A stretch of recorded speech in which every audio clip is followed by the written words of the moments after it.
کسی کو گانے کا اعزاز ملا، کسی کو شاعری کا اعزاز ملا، کتنے مقدروں والوں مجھے نبی کی سیرت سنانے کا اور آپ کو سننے کا اعزاز ملا ہے۔ ابو جہل جیسے سردار کی طاقت نہیں تھی حضور پر درود شریف پڑھ سکے، چچا ابو لہب نہ پڑھ سکا، ابو طالب نہ پڑھ سکا، مکے کے بڑے بڑے کفار نہ پڑھ سکے، کہ تو تجھے مجھے اعزاز دیا، پھیری لگانے والا، جوتی گانٹنے والا، وہ لوگوں گاڑی کے اندر سفر کرنے والا، گاڑی چلانے والا، کلمہ پڑھنے والا، صبح شام اپنے آقا پر درود و سلام پڑھ رہا ہے۔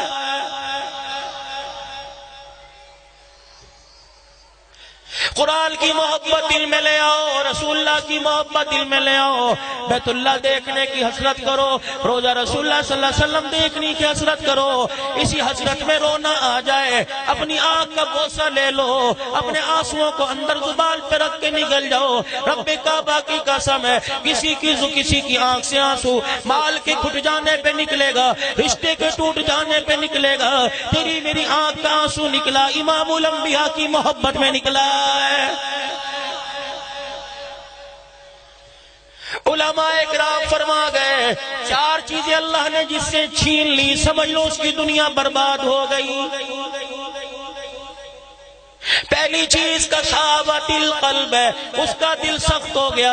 اللہ کی مخلوق روزانہ بغیر کلمے کے، بغیر ایمان کی دولت کے، بغیر نبی والی زندگی کے جہنم کی طرف جا رہی ہے، اسے احساس نہ ہوا۔ 10 روپے کا نوٹ ہاتھ میں لیتے پھٹا، اس کے دل پہ ضرب لگی، نبی کے طریقے کے جنازے نکل گئے، اس کی آنکھ میں آنسو نہیں آیا ہے۔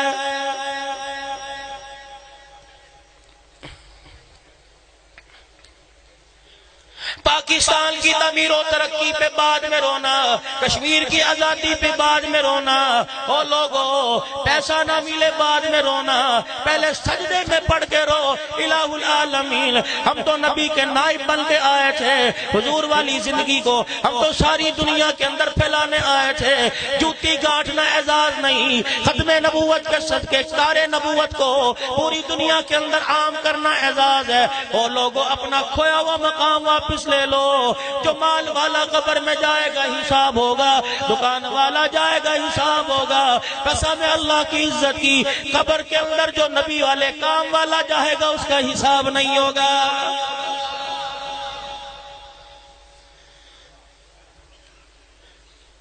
اگر اس کام کو کرنے کا عزم رکھ رکھا ہے، ابھی رائمنڈ کا اجتماع آنے والا ہے، اور لوگوں امیر بھی چٹائی پہ بیٹھیں گے، غریب بھی چٹائی پہ بیٹھیں گے، اور لوگوں اللہ غنی مالدار بھی ایک ہی برتن میں کھائیں گے، امیر غریب بھی ایک ہی سب میں کھڑے ہو کے نماز پڑھیں گے۔ ہر ایک کی سوچ ہوگی، ہر ایک کی فکر ہوگی، ہر ایک کی قرن ہوگی کہ میری زندگی بھی خاص بن جائے، سارے انسان جہنم سے بچ کر جنت میں جانے والے بن جائے۔ رب کائنات کی قسم ہے، یہ حکومتوں کی سوچ نہیں ہے، نبیوں کی سوچ ہے۔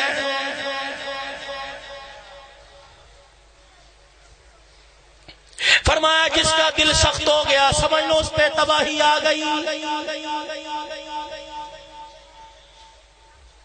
بیٹی کا حق دبا کے بیٹھ گیا، وہ لوگوں احساس ندامت نہ ہوا، بیٹے کا حق دبا کے بیٹھ گیا، 10 بچوں کی ماں بنا لی، ابھی تک بیوی کا 500 روپیہ حق مہر ادا نہیں کیا، قرضہ لے کے بیٹھ گیا، کہتا ہمت ہے تو نکلوا کے دکھا لے۔ اوے ظالم اتنا بڑا بول نہ بول، اگر وہ تیری سختی سے تنگ آ کر پروردگار عالم کے سامنے مصلی بچھا کے بیٹھ گیا اور اس نے آنکھ میں آنسو نکال کر تیرا نام لے کے رونا شروع کر دیا، رب کائنات کی قسم ہے اس کا خزانہ تو پورا ہو جائے گا، لیکن اللہ جب تیرے سے نبٹنے پہ آیا قبر کے اندر ایسا بچھاڑے گا اٹھانے والا کوئی نہیں ہوگا۔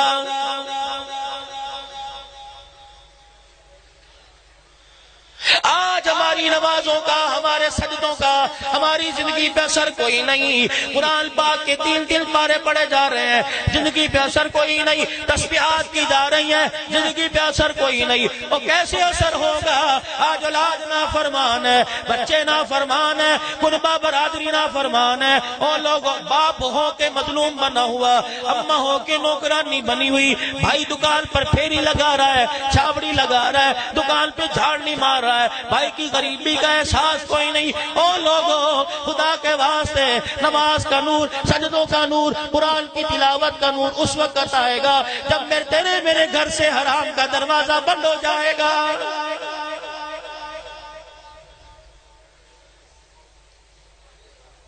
بڑے بڑے لوگ اس گناہ کے اندر ملوث ہیں، کہتے ہیں اللہ بخش دے گا، اور اللہ بخش دے گا، وہ تو غفور رحیم ہے، اس نے تو بخشنا ہے۔ اچھا گناہ کرنے والا، نماز کا انکار کرنے والا، جھوٹ بولنے والا، لوگوں کے ساتھ وعدہ خلافی کرنے والا، بہانے سے لوگوں کا مال بٹور لینے والا، ایسے آدمی کو اللہ بخش دے گا تو حسین کو تلواروں کے سائے میں سجدہ کرنے کی کیا ضرورت تھی؟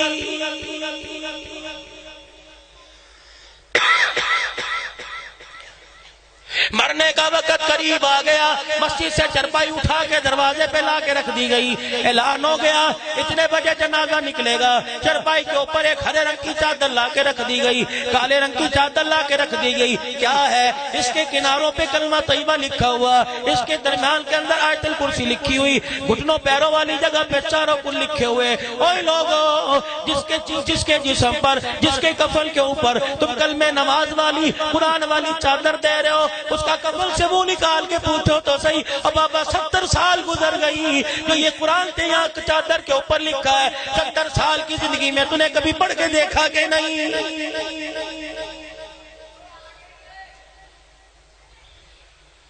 تم نے یہاں سے سائیوال کا سفر کرنا ہو تیاری کرو گے، بکاڑے جانا ہو تیاری کرو گے، اور لوگوں چچاوتری جانا ہو تیاری کرو گے، 10 میل کے فاصلے پہ جانا ہو تیاری کرو گے۔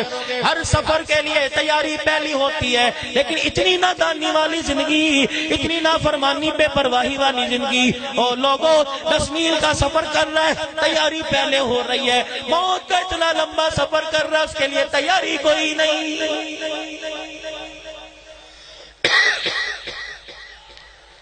روٹی کھاتے ہوئے یہ نہیں کہتا انشاءاللہ کل کھاؤں گا، گندے کپڑے اتارتے وقت تو نہیں کہتا آج رہنے دو کل نئے پہنوں گا، نماز پڑھتے ہوئے انشاءاللہ کل پڑھوں گا، روزہ رکھتے ہوئے انشاءاللہ اگلے سال رکھوں گا، کل سے توبہ کر لوں گا، کل سے سود سے توبہ کر لوں گا۔ کل کس نے دیکھی؟ اگر آج موت آ گئی، رب کائنات کی قسم قبر میں جانا مشکل ہو جائے گا۔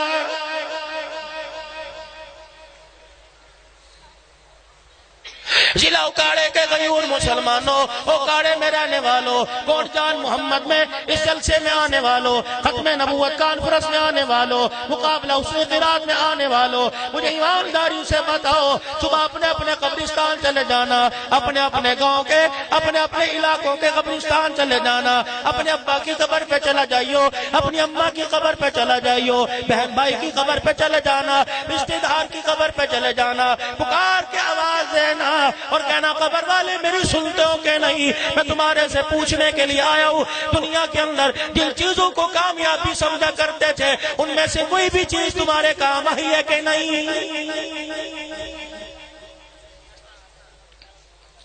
باپ بولے گا، ماں بولے گی، قبر کی مٹی بتائے گی، سون کے دیکھ لیو فضا بدلی ہوگی، خوشبو بدلی ہوگی، قبر کی مٹی بدلائے گی۔ رب کعبہ کی قسم ہے، جن چیزوں کو دنیا میں کامیابی سمجھا کرتے تھے، جن کے لیے صحت گوا دی، جن کے لیے بچوں کا مستقبل گوا دیا، جن کے لیے بچوں کو چھوڑ کے 10 سال کے لیے پردیس چلے گئے، مال سمجھا کام آئے گا، اولاد سمجھی کام آئے گی، دھن دنیا دولت سمجھی کام آئے گی، لیکن جب کفن کے اندر آئے اور قبر کے اندر آئے تو پتہ لگا دنیا کی ساری چیزیں دھوکہ ہے۔